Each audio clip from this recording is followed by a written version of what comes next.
കഴിഞ്ഞ ക്ലാസ്സിൽ നമ്മൾ പറഞ്ഞു വന്നതായിരുന്നു the molecular orbital picture of a tetrahedral complex, and we have seen the molecular orbital picture of tetrahedral complex having only considering only the sigma bonding, and we have seen that it is something like this: A1 T2 E T2 star T2 2 star and a C A1 star. നമ്മൾ കണ്ട കഴിഞ്ഞ ക്ലാസ്സിൽ. And we have seen that since the ligand orbitals are comparatively of lower energy which has the A1 symmetry and T2 symmetry, and we have seen that the കുറച്ച് ഇങ്ങോട്ട് വരക്കണം, അവിടെ വരക്കണം അല്ലേ? And the corresponding metal orbitals are something like this. We can see that the ligand electrons are supposed to be filled in this orbital. There are 4 ligands only, so we have 8 electrons filled in this case. And any electron from the part of the metal is considered to be filled in the E orbital and the T2 star orbital. And we have also seen that this is the same picture as we came across in the crystal field theory, where we have seen that the metal d orbitals are split into 2, in which E have a lower energy and T2 ആണ് star ഇല്ലായിരുന്നു, have a higher energy, and this gap is comparatively small when compared to octahedral complexes. അല്ലേ? ഇത് നമ്മൾ sigma bond മാത്രമേ consider ചെയ്തിട്ടുള്ളൂ. ഇനി വേണമെങ്കിൽ നമ്മൾ നേരത്തെ പറഞ്ഞതുപോലെ പൈ ബോണ്ടിങ് കൂടി കൺസിഡർ ചെയ്യാം. If there are suitable orbitals, pi orbitals on the metal and the ligand, they can have a pi bond formation, just as we have seen in the case of a octahedral complexes. And this pi bonding may be of 2 types, either with the lower energy filled orbital of the metal forming pi bond, filled orbital of the ligand forming pi bond with the metal, or the somewhat higher energy empty orbital of the ligand forming pi bond with the metal orbit. രണ്ട് type നമ്മൾ നേരത്തെ octahedral complexന്റെ case കണ്ട പോലെ 2 type pi bonding ഉണ്ടാവാം. ശരിക്കും പറഞ്ഞാൽ നമ്മൾ ഒരു ലിഗാൻഡ് എടുക്കുക, ഫോർ എക്സാമ്പിൾ ക്ലോറൈഡ് എടുത്തു കഴിഞ്ഞാൽ we can see that the chloride ion has a S2P6 configuration അല്ലേ? S2P5 ആണ് ക്ലോറൈഡ് ആകുമ്പോൾ അത് S2P6 ആയി മാറും. And you can see that there are 3 p orbitals, and all the 3 p orbitals are completely filled, of which one of the p orbital or p electrons are donated to the metal to the sigma bonding. അപ്പോൾ metal ligand sigma bonding എന്ന് പറഞ്ഞാൽ യഥാർത്ഥത്തിൽ മെറ്റലിന്റെ ഒരു empty ഓർബിറ്റലും നമ്മുടെ ക്ലോറൈഡിന്റെ ഒരു p orbital. നേരത്തെ p sigma orbital പല പ്രാവശ്യം പറഞ്ഞ അതേ ഓർബിറ്റലിലാണ് ഇത് തമ്മിൽ ഫോം ചെയ്യുന്നതാണ് സിഗ്മ ബോണ്ട് എന്ന് പറയുന്നത്. പിന്നെ എന്തുണ്ട്, ഇതിന്റെ മുകളിൽ പെർപെൻഡിക്കുലർ ആയിട്ട് ഒരു p ഓർബിറ്റൽ ഉണ്ട്, അതും ഫീൽഡ് ആണ്. ഇത് രണ്ടിനും പെർപെൻഡിക്കുലർ ആയിട്ട് വേറൊരു p ഓർബിറ്റൽ ഉണ്ട്, അതും ഫീൽഡ് ആണ്. ഓക്കെ, ഇതിപ്പം x ഡയറക്ഷൻ ആണെങ്കിൽ y ഡയറക്ഷനിലും z ഡയറക്ഷനിലും പിന്നെയും 2 p ഓർബിറ്റൽ ഉണ്ട്. അപ്പൊ 4 ലിഗാൻഡ്സ് ഉണ്ടെങ്കിൽ there will be 12 p sigma p pi orbitals, 12 p orbitals ഉണ്ടാവും. പറയുന്നത് മനസ്സിലാകുന്നുണ്ടോ? ഓരോന്നിന്റെ മോളും 8, 12 കാരണം എന്താണ്, ഓരോ ലിഗാൻഡിന്റെ മോളും 2 p ഓർബിറ്റൽ ഉണ്ട്. See, if we are considering chloride as the ligand, we can see that chloride has S2P6 configuration. One of the p electron lone pair ആണ്, p electron is donated to the metal, and the remaining 2 in the px are donating a py ലും pz ലുള്ള 2 p orbital mutually perpendicular ആയിട്ട് ഇതിന്റെ മോൾ exist ചെയ്യുന്നുണ്ട്. അങ്ങനെ 4 ലിഗാൻഡ്സ് ഉണ്ടെങ്കിൽ സ്വാഭാവികമായിട്ടും 4 into 2 8 orbitals ഉണ്ടാവും. And from the group theory we can see that it has the symmetry T1, T2 and E symmetries. ഈ 8 എണ്ണത്തിന് T1 എന്ന് പറഞ്ഞാൽ 3, T2 എന്ന് പറഞ്ഞാൽ 3, E എന്ന് പറഞ്ഞാൽ 2. ഈ 8 ഓർബിറ്റലിന്റെ സിമെട്രീസ് T1 ഉം T2 ഉം E ആയിരിക്കും. അധികം കടന്നു പോലെ ചിന്തിക്കണ്ട. And we can see that there are, അപ്പോൾ ഇതിന് കറസ്പോണ്ടിങ് ഇതെവിടെയുള്ളത്, these are all ligand pi orbitals, and the മെറ്റലിന്റെ മുകളിൽ ഇതിന് കറസ്പോണ്ടിങ് സിമെട്രിയുള്ള ഓർബിറ്റൽ ഉണ്ടെങ്കിൽ മാത്രമേ എന്ത് നടക്കൂ, എന്ത് നടക്കും? പൈ ബോണ്ട് ഫോർമേഷൻ നടക്കും. നമ്മൾ ഈ നോക്കിക്കഴിഞ്ഞാൽ T1 സിമെട്രി ഉള്ള ഒരു ഓർബിറ്റൽ നമ്മുടെ മെറ്റലിന്റെ മുകളിൽ നമ്മൾ ഇന്നലെ കണ്ടിട്ട് T1 symmetry orbitals are not there. T2 symmetry ഓർബിറ്റലിന്റെ പക്ഷേ T2 സിമെട്രി ഓർബിറ്റൽ ഇതെല്ലാം സിഗ്മ കൊണ്ട് ഫോം ചെയ്ത് കഴിഞ്ഞു. പിന്നെ ആകെയുള്ളത് മെറ്റലിന്റെ മുകളിൽ നമ്മൾ കണ്ട് ബാക്കിയുള്ളതാ നോൺ ബോണ്ടിങ് ആയി കിടക്കുന്ന ഈ ഓർബിറ്റൽ ഉണ്ട്, ഇവിടെ ഈ ഓർബിറ്റൽ ഉണ്ട്.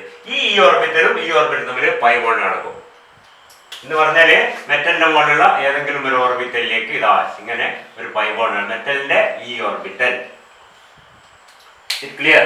അപ്പൊ ഈ പറഞ്ഞ ലിഗാൻഡിന്റെ 8 ഓർബിറ്റൽ, ഓരോ ലിഗാൻഡിന്റെ മുകളിൽ 2 ഓർബിറ്റൽ, മൊത്തം 8 ലിഗാൻഡ് ഓർബിറ്റൽ ഉണ്ട്. Ligand pi orbitals are there which has symmetries T1, T2 and E, and we can see that T1 symmetry orbitals are not there on the metal. T2 symmetry orbitals are there, but they have already formed a sigma bond with the metal. Now only as 2 orbitals with E symmetry is present on the metal which can form pi bond. അപ്പോൾ ഈ തമ്മിലാണ് pi bond നടക്കുക. മെറ്റലിന്റെ മുകളിലെ ഈ ഓർബിറ്റലും ലിഗാൻഡിന്റെ മുകളിലെ ഈ orbital pi bonding നടക്കും. നമ്മൾ നേരത്തെ ഒക്ടാഹെഡ്രൽ കോംപ്ലക്സിന്റെ കേസ് കണ്ടത് ഈ ഭാഗം മാത്രം നമ്മൾ ഇങ്ങോട്ട് അടർത്തി എടുത്തു കഴിഞ്ഞാല് ബാക്കിയെല്ലാം ഞാൻ വായിച്ചറിയാൻ നിർത്താം. E and T2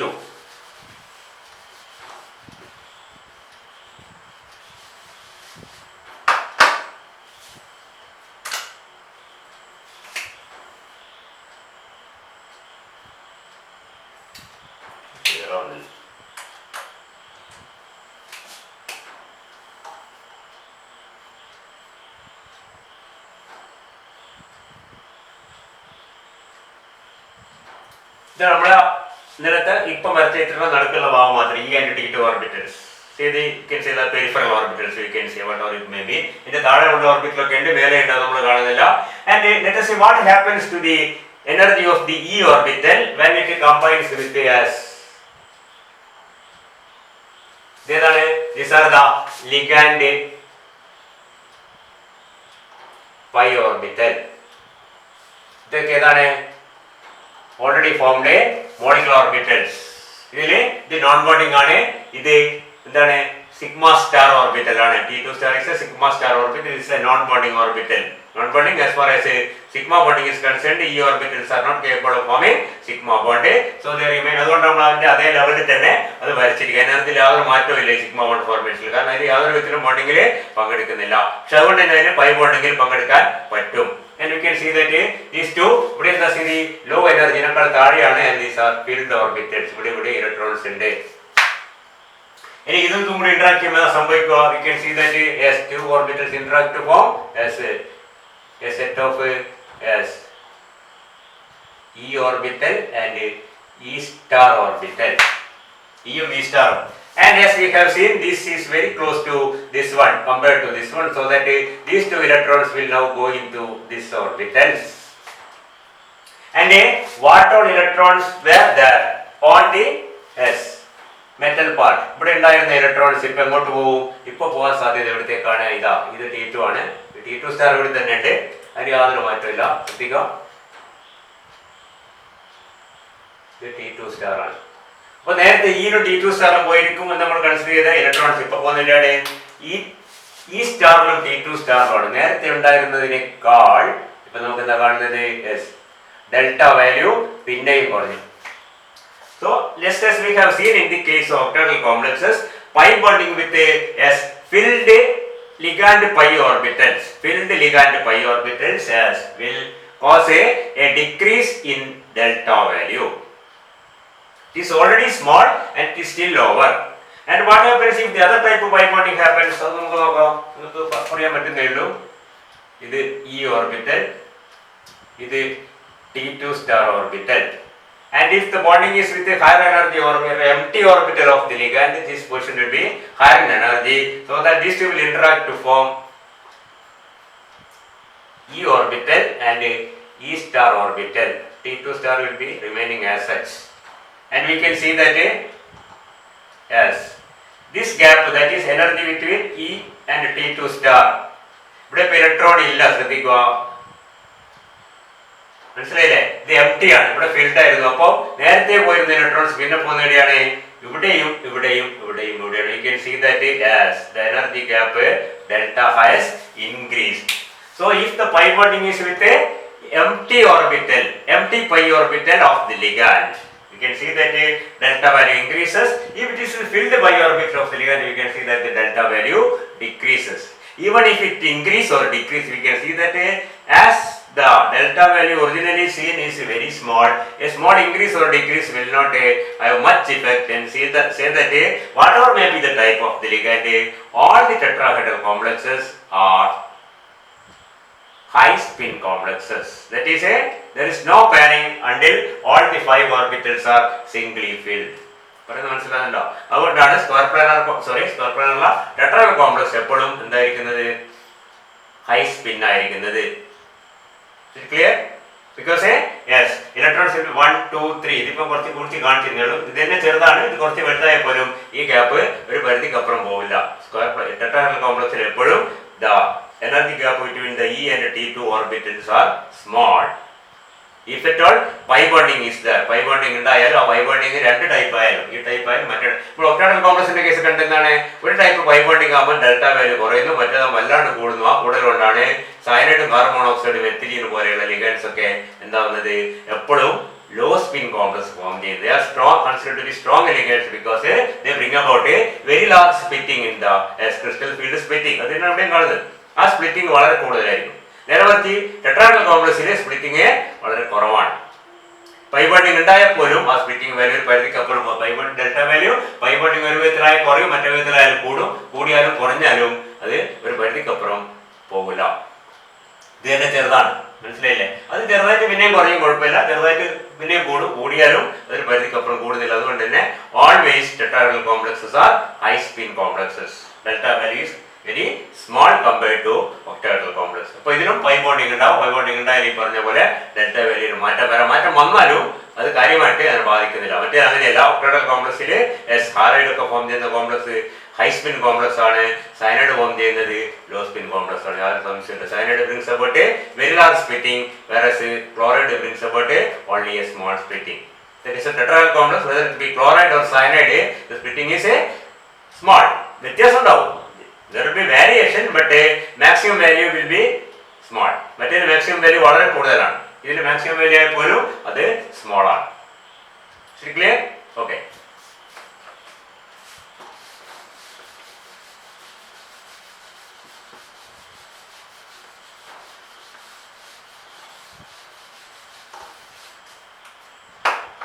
അത് ടെട്രാഹെഡ്രൽ കോംപ്ലക്സിന്റെ കാര്യം. ഇനി നമ്മൾ come to the square planar complexes.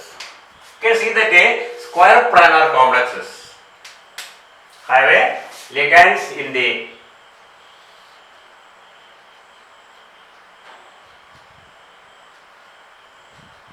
square planar. X-axis രണ്ട് ligand, Y-axis രണ്ട് ligand. If the metal is considered to be present at the origin, you can see that yes, there are two ligands along X-axis, two ligands along Y-axis, and no ligands along Z-axis. Or we can say that there are only ligands in the XY plane. And also note that octahedral complexes has a OH symmetry, tetrahedral complex has a TD symmetry, whereas square planar complexes have the symmetry ആണ് നമുക്കറിയാം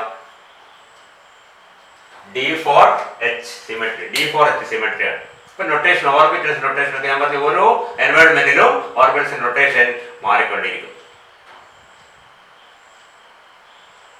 Okay, and we can see that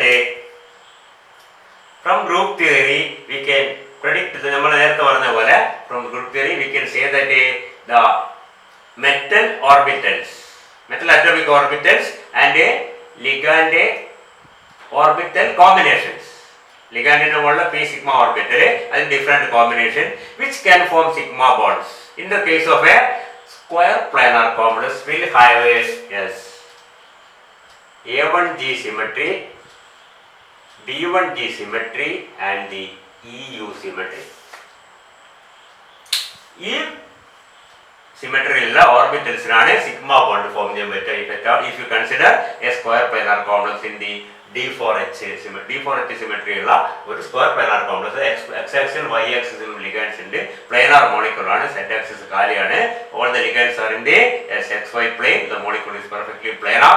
And we can say in such an environment, if you can go into the group theory, we can see that the symmetry orbitals are A1G, B1G and EU orbitals. അപ്പോൾ A1G നമുക്ക് A എന്ന് പറഞ്ഞാൽ 1, B എന്ന് പറഞ്ഞാൽ 1, E എന്ന് പറഞ്ഞാൽ 2, 1, 2, 2, 4 ഓർബിറ്റലിൻ്റെ ആവശ്യമേ ഉള്ളൂ, 4 ലിഗൻഡ്സേ ഉള്ളൂ. And we see that as far as the metal orbitals are concerned, നമുക്ക് ഏത് ഓർബിറ്റലാണത്? 3D, 4s and 4p. എന്തായിരുന്നു പറഞ്ഞു? 3D എന്ന് പറഞ്ഞാൽ ND, n+1s and n+1p എന്ന് പറയാം. ഈ 3D ഓർബിറ്റലില് you can see that the dx squared minus y squared has the b1g symmetry, dz squared has the a1g symmetry in the d4h environment. d square minus y square b1g symmetry ആണ്. കാര്യങ്ങൾ ആലോചിച്ച് കഴിഞ്ഞാൽ തന്നെ ഈ പറഞ്ഞ ഇത് രണ്ടും നേരത്തെ ഒരേ സിമെട്രിയിൽ ഓർബിറ്റിലായിരുന്നു ഒക്ടേഹെഡ്രൽ. പക്ഷെ ഇവിടെ എന്താണ് സ്ഥിതി? XY പ്ലെയിനിലുള്ള ഒന്നാണ് സെന്റ് ആക്സിസ് പെർപെൻഡിക്കുലർ ആയിട്ടുള്ള വേറെ സിമെട്രിയാണ്. കാരണം ഇവിടെ ലിഗാൻഡ്സിന്റെ ഇവിടെ ലിഗാൻഡ്സിൽ ഇത് രണ്ട് ഓർബിറ്റിലുണ്ട്, രണ്ട് സിമെട്രിയാണ് ഇവിടെ വരുന്നത്. XY പ്ലെയിനിൽ വരുന്നത് ഇനി എന്താ? So you can say d square minus y square a1g symmetry, dz square have the d square minus y square have the b1g symmetry, dz square have the a1g symmetry. The s orbital also has the a1g symmetry. And the orbitals with the EU, ശ്രദ്ധിക്കുക, the G അത് U ആണ്. എന്താ വരുന്നത്? G ഇത് D ഓർബിറ്റലാണ്, S ഓർബിറ്റലാണ്, സെൻട്രോസിമെട്രിക് ഓർബിറ്റലാണ്. ഇത് P ഓർബിറ്റലാണ്. That is, we can see that this has as EU symmetry plus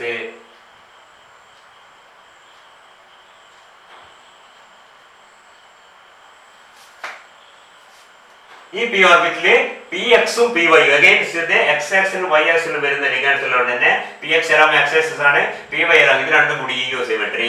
മറ്റേ P set A2UC ഇത് രണ്ടും U ആണ്. ക്ലിയർ? അപ്പൊ ഇതാണ് അതിന്റെ symmetry. ഏതിൻ്റെത്?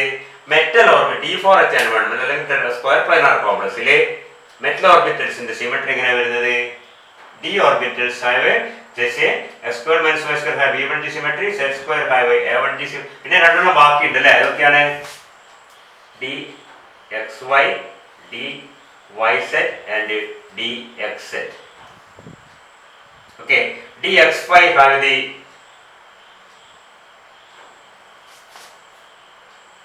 and this have the EG symmetry. ഇതിനാണ് എൻ്റെ symmetry symbols. dxy has the b2g symmetry and dyz and dxz രണ്ട് set they are belong to same group and they have the EG symmetry. അപ്പോൾ ഇവിടെ നോക്കിക്കഴിഞ്ഞാൽ ലിഗാൻഡുമായിട്ട് ശ്രദ്ധിക്കുക, ലിഗാൻഡുമായിട്ട് σ1 function capacity ഉള്ള ലിഗാൻഡ്സ് orbitals ഏതൊക്കെയാണ് മെറ്റലിന്റെ കേസിൽ വരുന്നത്? നമുക്ക് നോക്കിയോടെ മനസ്സിലാവും. സി EU, then a1g ഇവിടെയുണ്ട്, a1g ഇവിടെയുണ്ട്. പിന്നെ ഏതാണ്? b1g.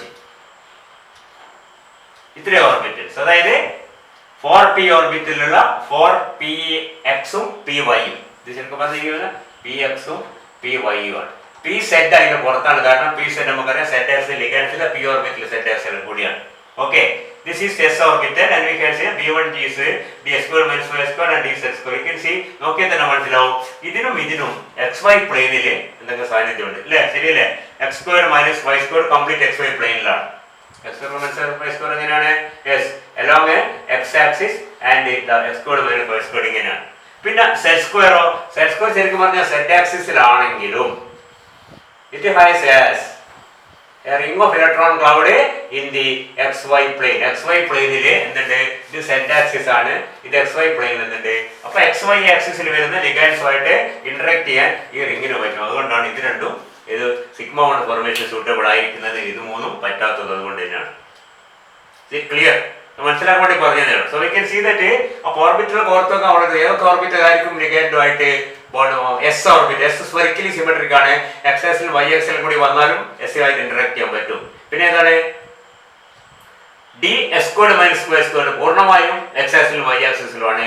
അതിനും ഇതേപോലെ സിഗ്മ ഇന്ററാക്ഷൻ ഉണ്ടാകാൻ പറ്റും. പിന്നെ ഏതാണ്?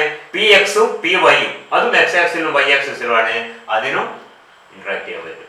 പിന്നെ ഏതാണ് ഡി സെറ്റ് സ്ക്വയർ, ഒരു പരിധി വരെ അതിനും പറ്റും, പൂർണ്ണമായിട്ടില്ല. കാരണം ഒരു ലോബ് സെറ്റ് ആക്സിലുണ്ട്, പക്ഷെങ്കിൽ എസ് വൈ പ്ലെയിനിൽ ഒരു റിംഗ് ഓഫ് ഇലക്ട്രോൺ ട്രാവൽ ഉണ്ട്, സ്വാഭാവികമായിട്ടും അതുമായിട്ട് ഇന്ററാക്ട് ചെയ്യാൻ പറ്റും. അപ്പൊ അതൊക്കെയാണ് സിഗ്മ 1 ഫോർമേഷനുള്ള ഓർബിറ്റൽസ് എന്ന് മനസ്സിലാക്കുക. On the part of the metal and on the part of the ligand you can really say that as 4 combinations which have 4 P sigma orbital combination. ഓരോ ലിഗാൻഡ് ഓരോ പി സിഗ്മ ഓർബിറ്റലാണ് ഇൻവോൾവ് ചെയ്യുന്നത്. ഇപ്പൊ 4 ലിഗാൻഡ്സ് ഉണ്ട്, 4 ലിഗാൻഡ്സിന്റെ P sigma orbital combination കൂടിയിട്ട് one with A1G symmetry, one with B1G symmetry and 2 with EU symmetry will have the same symmetry that can have a sigma bond with the metal orbitals.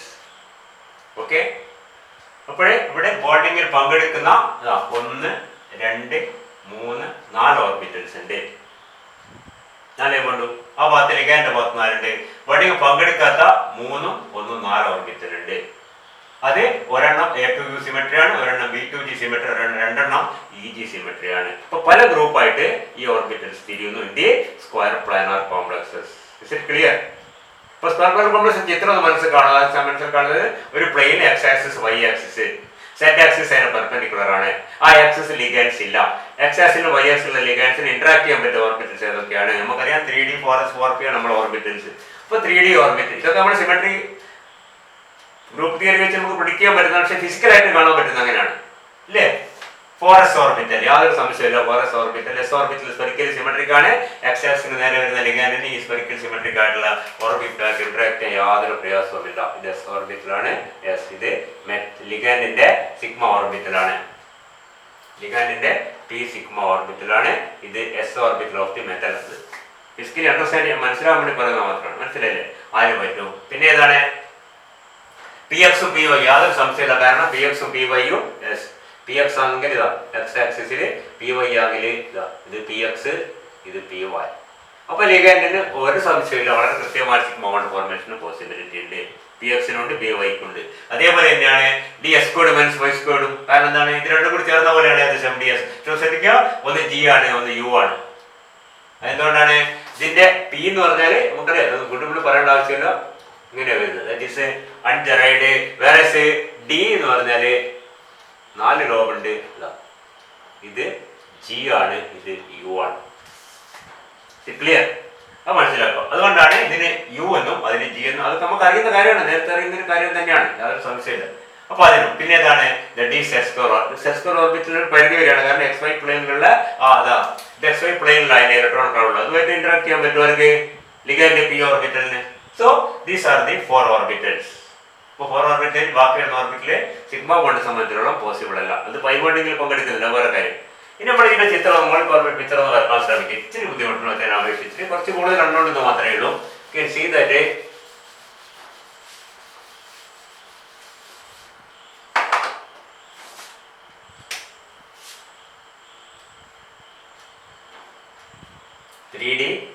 then we have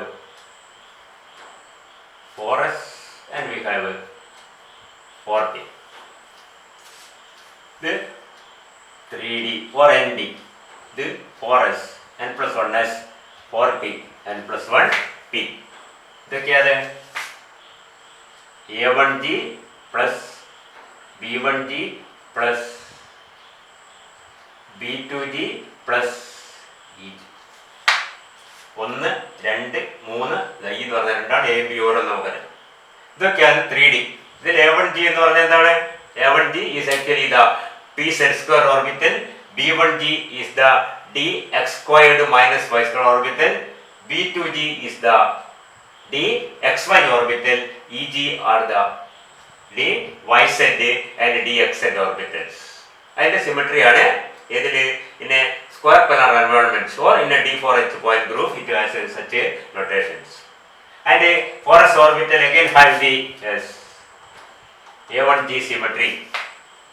A1G ഉള്ള 2 orbital നമ്മൾ നേരത്തെ മറ്റൊരു കണ്ടിട്ടുണ്ട്, ഒരു tetrahedral complex കാണുമ്പോൾ കണ്ടിട്ടുണ്ട് അല്ലേ? T2 സിമെട്രിയിലെ 2 orbital ഉണ്ട്. അതേപോലെ തന്നെ ഇവിടെയും 2 ഓർബിറ്റൽ. അതാ T2 സ്റ്റാർ, T2 സ്റ്റാർ എന്ന് കഴിഞ്ഞ ചിത്രത്തിൽ കണ്ടില്ലായിരുന്നോ? യെസ്, അതില് രണ്ട് സെറ്റ് ഓഫ് T2 ഓർബിറ്റൽ ലിഗാൻഡിന്റെ മെറ്റലിന്റെ ഭാഗത്തും ഒരു സെറ്റ് ഓഫ് T2 ഓർബിറ്റൽ ലിഗാൻഡിന്റെ ഭാഗത്തുമാണുള്ളത്. ഇവിടെ അതുപോലെ തന്നെ A2 എന്നുള്ളത് A1G എന്നുള്ളത് ഒരു A1G എന്ന് പറഞ്ഞാൽ d സെറ്റ് സ്ക്വയർ ആണ്, മറ്റേ A1G എന്ന് പറഞ്ഞാൽ എസ് ഓർബിറ്റലാണ്. ഇവിടെയുള്ളതോ EU പ്ലസ് A2U. EU എന്ന് പറഞ്ഞാൽ ഏതൊക്കെയാണ്? രണ്ടെണ്ണാണ്. ഡി പി ആണ്. പി എക്സും പി വൈയും. പി സെറ്റ് ഒറ്റക്കാണ്. അതിന് വേറെ സിമെട്രി ആണ്. മനസ്സിലായില്ലേ? അപ്പൊ ഇതൊക്കെയാണ് നമ്മളെ ലിഗാൻഡിന്റെ മെറ്റലിന്റെ ഭാഗത്തുള്ള ഓർബിറ്റല്. ലിഗാൻഡിന്റെ ഭാഗത്തോ? ലിഗാൻഡിന്റെ ഭാഗത്ത് 4 ഓർബിറ്റലേ ഉള്ളൂ. A1G plus B1G plus EU. Okay. ഇനി ഇതില് അത് രണ്ടും കൂടി ഇപ്പം ലിഗാൻഡിന്റെ ഭാഗത്തുള്ള മെറ്റലിന്റെ ഭാഗത്തുള്ള ഓർബിറ്റൽ, ലിഗാൻഡിന്റെ ഭാഗത്തുള്ള ഇത് രണ്ടും കൂടി ചേർട്ടാണ് നമ്മളെ മോളിക്കുലാർ ഓർബിറ്റൽസ് ആവുന്നത്. അങ്ങനെ ആവുമ്പോള് ബോണ്ടിങ് പങ്കെടുക്കാത്ത ഓർബിറ്റൽസ് ഏതൊക്കെയാണ്? A1Gയും B1Gയും EGയും. A1Gയും B1Gയും ഒക്കെ.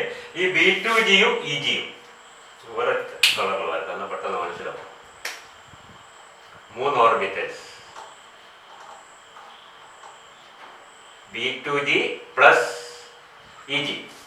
They are non-bonding as far as sigma bond formation is concerned. അപ്പോൾ അത് സിഗ്മ ബോണ്ടിങ്ങിൽ പങ്കെടുക്കുന്നില്ല. അത് അതേപോലെ നിൽക്കും. A1G പങ്കെടുക്കുന്നുണ്ട്, EU പങ്കെടുക്കുന്നുണ്ട്, A2U അതേപോലെ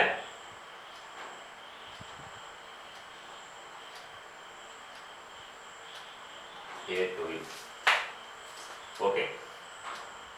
ഇനി എന്താണ്? ഇനി ശ്രദ്ധിക്കേണ്ടത് ബോണ്ടിങ് ഓർബിറ്റൽ, മോളിക്കുലർ ഓർബിറ്റൽസ്. ഇത് നോൺ ബോണ്ടിങ് മോളിക്കുലർ ഓർബിറ്റൽസ് ആണ്. സിഗ്മ ബോണ്ടിങ് മാത്രം കൺസിഡർ ചെയ്യുമ്പോൾ these 3+1 4 set of orbitals are 3 d ഓർബിറ്റലും 1 p ഓർബിറ്റലും. 3 d ഓർബിറ്റലും 1 p ഓർബിറ്റലും നോൺ ബോണ്ടിങ് ആണ് സിഗ്മ ബോണ്ടിങ്ങില്. ആൻഡ് ദ റിമൈനിങ് ഓർബിറ്റൽസ് 3 4 വെച്ച് പിന്നെ 5 ഉണ്ടാവും. ആ 5 ഈ 4 ഇവിടെ 5 വരാൻ കാരണം എന്താണ്? A1Gയിൽ 2 ഓർബിറ്റൽ 5 വന്നു, അല്ലെ 4 വരുന്നത്. A1Gയിൽ 2 ഉണ്ട്, പിന്നെന്താണ് B1Gയിൽ 1 ഉണ്ട്, പിന്നെന്താണ് EUവിൽ 2 ഉണ്ട്. മൊത്തത്തില് 4 4 8. ശരിക്കും പറഞ്ഞാൽ 4 5 9 ബോണ്ടിങ് ഓർബിറ്റൽ ഉണ്ടാവും നമുക്ക്. 4 ഈ ഭാഗത്തുനിന്നും 5 ഈ ഭാഗത്തുനിന്നും. ആദ്യം A1G നോക്കുക. A1G will combine with this A1G forming S. A1G orbital, bonding orbital and A1G തീർന്നോ? ഇല്ല. കാരണം എന്താണ്? ഒരു A1G ഇവിടെ ഉണ്ട്, ഒരു A1G ഇവിടെ ഉണ്ട്. അപ്പൊ A1Gന്റെ 3 ഓർബിറ്റൽസ് ഉണ്ട്. 3 ഓർബിറ്റൽസ്, 3 അറ്റോമിക് ഓർബിറ്റൽ ആകുമ്പോൾ 3 മോളിക്കുലർ ഓർബിറ്റൽസ്, 1 2 ഉള്ളൂ. അപ്പൊ ഒരു A1Gയും കൂടി ഉണ്ടാവും. അതും ബോണ്ടിങ് ആണ്. ഒരു കാര്യം ശ്രദ്ധിക്കുക, നമ്മൾ നേരത്തെ ടെട്രാഹെഡ്രൽ കോംപ്ലക്സ് കണ്ടപ്പോൾ T2 ഒരു ലിഗാൻഡിന്റെ ഭാഗത്ത് ഒരു T2 ഉണ്ടായിരുന്നു. മെറ്റലിന്റെ ഭാഗത്ത് കഴിഞ്ഞ ക്ലാസ് കണ്ടത് മെറ്റലിന്റെ ഭാഗത്ത് 2 T2 ഉണ്ടായിരുന്നു. ആ 2 T2ല് 2 T2 1 T2 3 T2 കമ്പനി ചെയ്യുമ്പോൾ 3 T2 സെറ്റ് ഓർബിറ്റൽ ഉണ്ടാവും. ആദ്യത്തെ T2 സ്റ്റാർ, T2 സ്റ്റാർ എന്ന് പറഞ്ഞാൽ T2 is bonding, T2 star is anti bonding, T2 star also is anti bonding. ഒരു സെറ്റ് ബോണ്ടിങ്ങും 2 സെറ്റ് ആന്റി ബോണ്ടിങ്. ഇവിടെ നേരെ തിരിച്ചാണ് കാണുന്നത്. ഒരു സെറ്റ് ആന്റി ബോണ്ടിങ്ങും 2 ഇതിനും A1G എന്നാണ്, ഇതിനും മാത്രമേ 2 സ്റ്റാർ ഇല്ല. ശ്രദ്ധിക്കുക, മനസ്സിലായില്ലേ? ആ വ്യത്യാസമൊക്കെ നോട്ട് ചെയ്ത് വെച്ചാൽ നമ്മൾ ചിത്രം പറയുമ്പോൾ സൗകര്യം. ഓക്കെ. അപ്പോൾ ഒരു സ്റ്റാർ മാത്രമേ എന്ന് പറഞ്ഞാൽ 2 A1G ഓർബിറ്റൽ ബോണ്ടിങ്ങും 1 ആന്റി ബോണ്ടിങ്ങും. Okay. And we can see that both this A1G, ഈ A1G ഞങ്ങൾ താഴെ ചെയ്ത് വരുന്നത്, ഈ A1G ഞങ്ങൾ താഴെ ചെയ്ത് വരുന്നത്. So we can join dum. ആ 3 A1G നമുക്കൊന്ന് ജോയിൻ ചെയ്യാം. A1G ഇവിടുന്ന് വരുന്നത്, A1G ഇവിടുന്ന് വരുന്നുണ്ട്,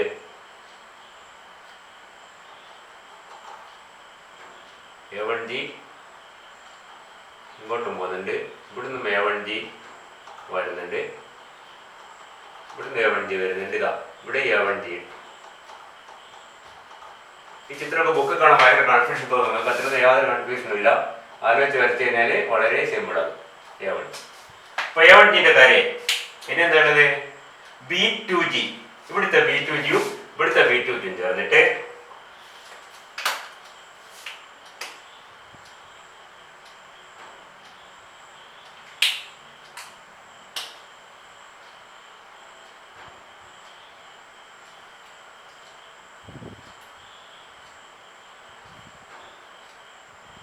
ഒരു B2Gയും